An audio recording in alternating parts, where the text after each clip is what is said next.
The Death of Chivalry is the new quest for all players, featuring gods, castles and the epitome of chivalry himself, Sir Owen. This week, Behind the Scenes talks to mods Stu and Osborne about the 6th Age quest. And we take a minute to catch up on how the Battle of Lumbridge is shaping up for Old Zammy and Sarah. This week's update is the Death of Chivalry. It's a free-to-play quest that replaces the Black Knight's Fortress. An adventure of swords and sorcery, with Sir Owen, his first quest, and the first quest really to kind of deal with the 6th Age. Sir Owen is a pragmatic Temple Knight who accompanies the player on their quest. Sir Owen only gets one quest this time, but it's really the start of something big. This is the first quest in a quest line, and you'll be able to see how that's going to branch out in the future by the time you finish Death of Chivalry. Following the world wakes, Saradomin is back. And this quest is about Saradomin being back in the world, how he's changing the world, how he's trying to manipulate things, or whether or not you're on board with that or you're against it. And Zamorak's also back, so he plays a part in this quest too. Like the Ariane and Ozan quests, this is a rework of an existing quest and area. The Black Knight's Fortress quest was originally built in RuneScape Classic about 12 years ago, and the Black Knights are the ideal antagonists for Sir Owen. My primary aim was to respect the legacy of the Black Knight's Fortress quest. The new quest hits a lot of the same story beats and follows on from the same themes. Saradomin has called on you and Sir Owen to infiltrate the Black Knight's fortress because they have a weapon, and that weapon can wipe out Falador.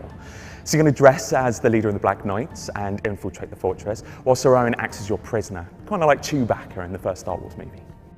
Decisions you've made in the past will unlock new dialogue options in this quest. So if you've chosen to align with Saradomin at the First World event, then you'll have an option to kneel before him. If you've aligned with Zamorak, then you'll have access to various insults you can throw at him about his new Papa Smurf blue makeover. We've reworked the Black Knight's Fortress as part of this quest, and it looks really awesome. For me, the Black Knights were always a bit generic. We didn't really get a sense of what they were about, what their philosophy was, what they were trying to achieve. So that was something we really wanted to do with the rework. So you've got tapestries that can tell you a bit more of their history. You can talk to individual knights about what their aims are.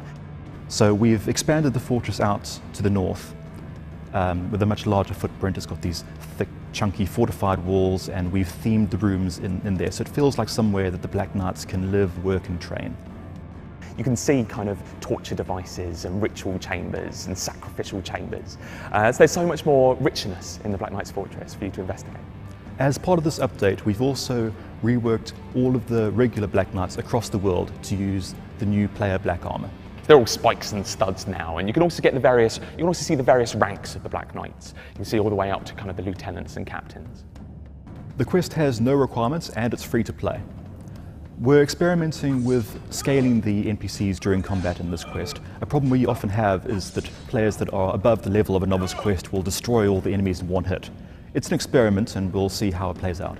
You're probably interested in the rewards, and we have the usual chunk of XP with a bigger batch of XP for high-level players. There's also cosmetic gear, some of which is related to Sir Owen. And for me, the biggest and best reward is a little nod to those who've played the original Black Knight's Fortress. Those who are a little bit nostalgic for that quest. So look out for that one, see if you can spot it.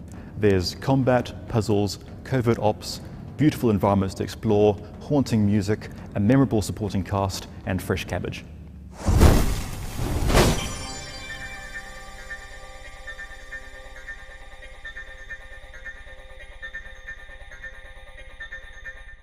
Good evening, ladies and gentlemen. You join me here at the Battle of Lumbridge, where reports indicate an imminent upsurge in activity within the crater. Confirmed eyewitness accounts have cited demons joining the reserves of the Zamorakian forces, and simultaneously a contingent of centaurs on the Saradominist side. Both combatants are said to be powerful melee fighters of considerable tenacity, each with the ability to heal the wounds of friendly troops in the field.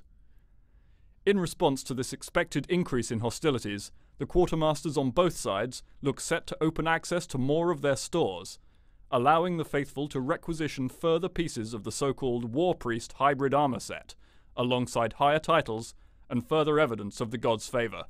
Whether or not the fighting is linked to the increased prevalence of node instability, including, it seems, cases in which nodes have been rumored to drop fragments of divine metal, is as yet unconfirmed. What is certain, however, is that the Battle of Lumbridge is only going to get fiercer from this point on. For the Gielinor News at 10, this is Roland O'Reilly. Mark may have told us a lot about divination the other week, but behind the scenes demands to know more. So next week, more divination.